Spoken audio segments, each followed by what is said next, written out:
You're listening to Neurodivergent Mates.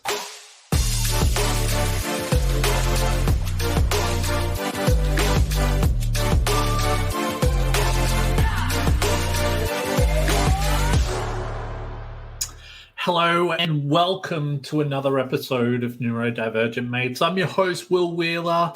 And to tell you the truth, I just wanted to actually try a new little segment I've been really just trying to get my head around called the 15-minute chat, where I just get on and talk about a topic that's been on my mind a little bit recently for about 15 minutes. I think the biggest thing for me was that I was sitting at home a lot of the time. I'd share certain things on social media, all of that type of stuff. And I thought, you know what, it'd just be cool to be able to jump on whenever I feel like it and just share something that's on my mind and maybe able to share some advice, all of that type of stuff. But before we do get into it, let's do a little bit of housekeeping. If we haven't already done so, please subscribe, like, and follow to all of our social media pages. We're available on TikTok, Facebook, Instagram, X, Twitch, YouTube, LinkedIn. And if you haven't already done so, please go to anywhere where you check out your podcasts, all of that type of stuff. And please subscribe and rate the show. You know, we'd really love that support. Also, too, big shout out to our sponsors, neurodiversityacademy.com, for all the work we're doing over there. Please, if you haven't already done so, please go and check it out. Also, too, some of the discussions I might be talking about may be triggering for some. If you need help, please reach out to a loved one or call emergency services. I'm not a doctor. You know, this is a space for sharing experiences and strategies. So please feel free to reach out to the most important people that you can. Now, also, too, if you've got some questions while I'm going through this, please feel free to just put it into the question box there. And hopefully, I know there is a little bit of delay through the social media platforms. If I get it in time, I should be able to answer that question there. Cool. So today, what I really wanted to cover was resilience as a neurodivergent entrepreneur. I think that, you know, it can be tough, entrepreneurship. And, you know, and I think the reason why I got to this was last night I posted up a post about maybe some of the struggles I have or all of that, or especially as a neurodivergent person yourself, or as an entrepreneur, you're doing so much work there, and it's really hard to see the return on investment. So, you know, I really wanted to come on and speak a little bit more about that, you know, how we're able to deal with it. I know for myself that it has been a hard journey. I think without a lot of the support mechanisms around me, definitely having a lot of resilience has helped me. Don't get me wrong, there's been times where I've just wanted to throw in the towel, and it is hard. It's definitely not easy. Business is not easy. And anyone who goes into that type of field, I take your hat off to you. It's definitely not easy, and being able to stick to it is the hardest thing. So you probably see a lot of people, you know, try to start a business at some point, and once you really get stuck into it, it's there's a lot of things that people don't realize. Where you're getting the money from, a lot of the time you've got to work another job just to be able to support your business, all of that type of stuff. So it's definitely hard. So what I would look at the first thing I wanted to really talk about was overcoming challenges. Okay, so what do those challenges look like? So I suppose for me, a lot of the time, a lot of the challenges have been a lot of different things. So I think the biggest thing has been building our team to start with. Finding the right people for the team can be difficult. And more than anything, I think finding the right people who are going to gel with the team, that's really important. I think there's really great people out there. I think as well with say people who don't fit in with the team, that doesn't mean that they're bad people. It just means that they don't fit in with the team. And that's important as well. And I think the hardest thing for me sometimes has been trying to, how do I word this? Trying to work in with certain people, or having to make bad decisions, or not having to make bad decisions, but having to make decisions that are tough.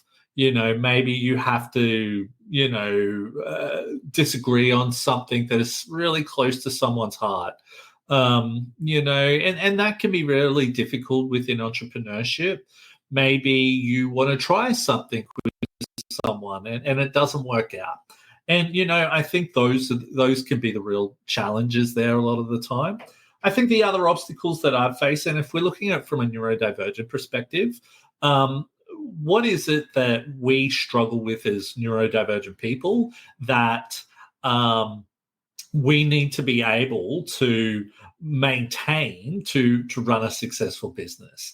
So, is that time management? Is that remaining organized? Is that filling out certain documents that need to be presented in a way for certain people to be able to understand what you're getting across? I think the biggest thing for me is that I've been able to, and the AI world has been almost like a life changer for me. A lot of people talk about how AI will take our jobs and all of that. And look, it probably will take some people's jobs. That's just how, technology and that works. And it's unfortunate that that's what happens. But for me, AI, especially as a business owner, has definitely changed the way I do things. So, I'm able to, so back in the day, for example, if I was going to write a report, I would write a report with so many spelling mistakes. I had no idea about what type of punctuation needed to be in place, all of those types of things. So that was really difficult for me. But now, and the thing was, I used to write stuff out, and then I'd have to give it to my partner or my mother to check over, it takes time. This day and age, I can just go through it, put it into ChatGPT, and it fixes everything for me. It is like a life changer for me. I feel so much more independent, all of that. So, if you're able to utilize certain types of technology, that's going to play a huge thing in overcoming your challenges there. I will say as well, if there are challenges you do have, it is important that you do something about them. I don't think it's good enough to just say, look, I'm neurodivergent, so, you have to expect that I'm going to be late. I think, yeah, okay, I get that. But we really do need to be making an effort, because at the end of the day, it's not an excuse. We do need to put in the right things and tools to be able to help us to be able to achieve the best for ourselves and potentially our customers and clients as well. So, that's a real important part I wanted to look at. But you know what? And I think that flows in nicely to stuff like, so dealing with setbacks, for example. Now, setbacks, especially for neurodivergent people, that can be hard because we don't take things that well, if that makes sense. So when there is a setback, it can be very hard to get back on our feet and get back into it. And I think for me, that's been definitely a hard thing. When I first started out in business, it was very difficult because, one, I couldn't find a good business partner. I'd try, and it just didn't work. But then I ended up finding my business partner, who I've got now, Pratik, who works in Neurodiversity Academy. And, we click awesome. Look, there's going to be problems here and there, but we're able to work through them. And I think that's and, I feel comfortable coming to him with an issue. If we have issues, we've got each other's back, all that. And, I think also to time, don't just rush into Well, I think the thing is, like, it's probably good to try people. And if it works, it works. If it doesn't, it doesn't. And you're only going to find out by working in with the people. So, I think that's where it is really important to just trial and error is really important. So, dealing with those setbacks, I've found having someone else there to be able to support me or vice versa has been really helpful to be able to move forward and maybe not get so stuck on something. Um, Especially with Neurodiversity Academy, we've got our advisory board now. And I think for such a long time, I was so stuck on certain things. I just didn't know how to push forward there. So, having advisors who are working in certain industries or certain things has been so helpful to be able to get that ball rolling a lot quicker than what it was maybe before we had an advisory board or even having business partners and all of that type of stuff. So, I think that's where it's really, important to be building mental endurance as well. So when I talk about mental endurance and I've got some notes here to the side here, so it sort of helps me get through it. Strategies you've developed to maintain resilience while balancing the demands of entrepreneurship.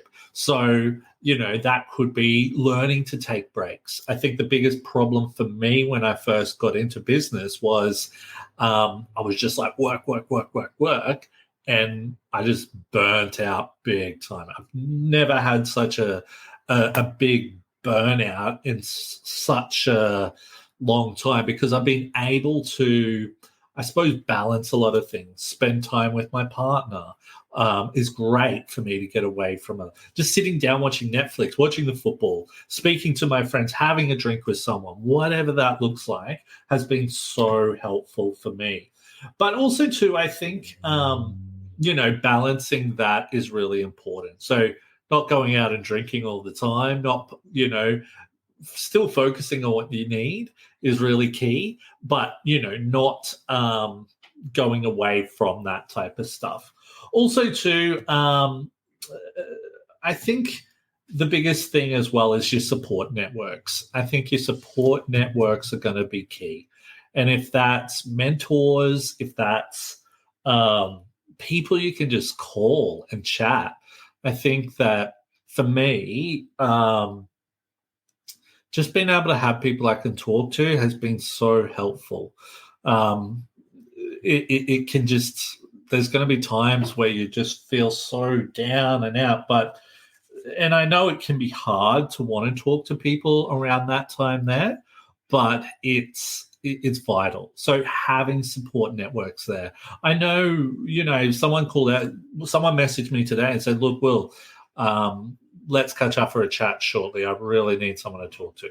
And you know what? My door is always open, for that type of stuff because I know what it's like. So yeah, it is difficult at times there. But, if I can close this off, because we've only got about a minute and a half to go here, advice for other neurodivergent entrepreneurs is just keep at it. If you've got a dream that you're working towards, if you've got something that, you're really passionate about, yes, at times it's going to feel like nothing is happening. But if you stick at it, you're going to see the little things happen. So it might be things like you'll get a meeting with a really interesting person. You may have someone reach out to you to say, hey, look, you've done so much for me that I've been able to do this. You may see growth within yourself. And those are the things that it's all about. I think that's the wins right there. So when you get these small wins, I think it's so important to celebrate them. So it could be that you get your first person who wants to buy your course or whatever that might be. Celebrate it, go out for a dinner or I don't know, whatever that looks like to you. Go for walk with your dog or something. I don't know. Whatever that looks like to you, that's what it's got to be all about. But look, thank you so much for listening. I really appreciate it. This was just a trial. I wanted to trial a 15-minute talk here. It's gone pretty well. So thank you so much for listening. Now, if you haven't already done so, please subscribe, like, and follow to all of our social media platforms. Also, too, if you haven't already done so, check out, go to any podcasting platform, subscribe to the podcast, and also to rate it as well. My name's Will Wheeler, and thank you very much for listening to Neurodivergent. Till next time.